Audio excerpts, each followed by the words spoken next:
tomarle el hemograma y también necesitamos tomarle sus exámenes que van a ser procesados en los laboratorios de referencia para confirmar el caso. Eso es bien importante, no se nos tiene que olvidar. Y obviamente tenemos que evaluar a ese paciente continuamente para evitar que se nos vaya a complicar. Entonces hay que citarlo. ¿Cada cuánto? Cada 24, cada 48 horas para ver cómo va evolucionando. Y obviamente tenemos que siempre estar evaluando el riesgo social. Si el paciente queda en áreas lejanas cuyo acceso a los servicios de salud son muy difíciles o se llevan mucho tiempo, bueno, veamos la medida, cómo le ofrecemos a este paciente las facilidades para tenerlo a la mano. Podría ser una causa de referencia en un hospital. Y por favor, no se les olvide la notificación obligatoria en las primeras 24 horas de haber detectado al paciente. Notificación obligatoria en las primeras 24 horas de haber detectado al paciente. Esto es de carácter obligatorio, no solamente para las instituciones públicas, sino que también para las instituciones privadas. Hay que tenerlo en mente. Si nosotros no colaboramos con el registro de nuestras enfermedades, nunca vamos a tener acceso a información que nos permita tener conocimiento de la frecuencia de ellas. Por favor, no se les olvide la notificación. Y bueno, habíamos mencionado que la antibiótico-terapia es importante, pero ¿qué antibióticos vamos a nosotros a ocupar? Recuérdense que en estos momentos de esta plática estamos hablando de la atención ambulatoria que le vamos a dar al paciente. ¿Qué tipo de antibióticos ambulatoriamente vamos a ocupar nosotros? Si se trata de un niño, vamos a darle la amoxicilina. La bacteria es altamente sensible a la amoxicilina a una dosis de 25 a 50 miligramos por kilo por día, dividido cada 8 horas, vía oral. Esto lo puede recibir en su casa, ¿verdad? En casos de que el paciente presente alergia a la amoxicilina, la segunda elección es claritromicina, a una dosis de 7.5 miligramos por kilo por día, cada 12 horas. En niños mayores de 9 años, podemos ocupar también la doxiciclina a una dosis de 2 a 4 miligramos por kilo por día, dividido en 2 dosis. Todos estos medicamentos por vía oral durante un tiempo de 7 días. 7 días. Amoxicilina, segundo escoge, claritromicina. Niños mayores de 9 años se puede usar la doxiciclina. En los adultos, ¿qué tratamiento vamos a ocupar? A la cabeza la doxiciclina, 100 miligramos por vía oral cada 12 horas. O también podemos ocupar amoxicilina, 500 miligramos por vía oral cada 6 horas. Y en caso de alergia a la penicilina, podemos ocupar claritromicina, 500 miligramos cada 12 horas. Recuérdense que todos estos tratamientos son por 7 días. Los medicamentos antes mencionados, como la amoxicilina, la claritromicina y la doxiciclina, están en el cuadro básico del Ministerio de Salud y por lo tanto tenemos acceso a recetarlos. No existe ningún problema. ¿Qué vamos a hacer con la embarazada? La embarazada es un paciente de riesgo. Mucho cuidado con la asociación de embarazo y fiebre. Acuérdense que la asociación de embarazo y fiebre muchas veces me lleva a un parto prematuro. Un parto prematuro es un niño de alto riesgo, el cual va a necesitar de mucha asistencia médica o va a aumentar la mortalidad perinatal. Mucho cuidado con eso, ¿verdad? Entonces, ¿qué tratamiento le vamos a dar a la embarazada? De preferencia hospitalaria. Y los antibióticos, amoxicilina, 500 miligramos cada 6 horas. En caso de alergia, podemos ocupar claritromicina, 500 miligramos cada 12 horas. Por favor, no ocupar doxiciclina, no está indicado en las embarazadas. Recuerden, todos los regímenes terapéuticos que hemos mencionado tienen una duración. de 7 días. 7 días. Entonces, ese es el tratamiento ambulatorio. Pero, ¿qué criterios voy a ocupar yo para referir al hospital? Entonces, si un paciente que presenta fiebre, cefalea intensa, mialgias y artralgias, conjuntivitis y secreción purulenta, en el cual yo sospeche fuertemente que se trata de una leptospirosis, dijimos que lo podíamos manejar ambulatoriamente. Pero si el paciente tiene intolerancia a la vía oral, si el paciente está deshidratado y no lo puede hidratar, si el paciente tiene evidencia de hipotensión, de sangrados, de alteración de su estado de conciencia, de comorbilidad, o pertenece a poblaciones vulnerables como son las embarazadas, los adultos mayores, o existe un riesgo social, yo lo tengo que referir al hospital más cercano. En el hospital más cercano tomarán la decisión si a este paciente lo van a manejar ambulatoriamente o lo van a ingresar. No todo paciente referido a un hospital necesita ser hospitalizado.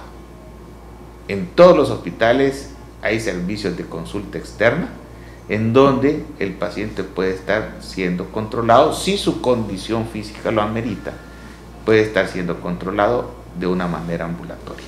Pero entonces será en los hospitales en donde tomarán la decisión si van a manejar a este paciente de forma ambulatoria o si lo van a ingresar. Y a estos pacientes que se ingresen, el tratamiento que les van a dar va a ser, obviamente, este paciente puede chocarse, este paciente se puede deshidratar, necesitamos controlarle sus signos vitales frecuentemente. Mucho cuidado, vigilemos de cerca el balance hídrico, diuresis por turno, su estado de hidratación, estarlo mejorando. Muchas veces la causa de muerte de los pacientes con leptospirosis, con dengue, con diarrea, es la deshidratación. Entonces concentrémonos en eso. En cuanto a medicamentos, su antibiótico terapia, ya vamos a revisar qué le vamos a dar, y sus analgésicos. Tomémosle su hemograma. El hemograma es muy importante para hacer el diagnóstico diferencial y para ver la evolución del paciente. No se les olvide tomar las muestras para las titulaciones de anticuerpos, ¿verdad? La primera muestra entre el 7º al 10º día, de preferencia antes de iniciar antibióticos, pero si el paciente ya inició antibióticos, no importa, siempre la tomamos. Y la segunda muestra, porque tenemos que hacer muestras pareadas, la segunda muestra de 2 a 4 semanas después, y tiene que haber un incremento significativo, por lo menos de 4 diluciones. O si no, también le hacemos el PCR, detectamos el material genético de la bacteria, ¿verdad? Y de ahí todos los exámenes que el paciente necesite. Si yo veo que tiene rigidez de nuca, si tiene signos meningios, hay que hacerle su punción lumbar.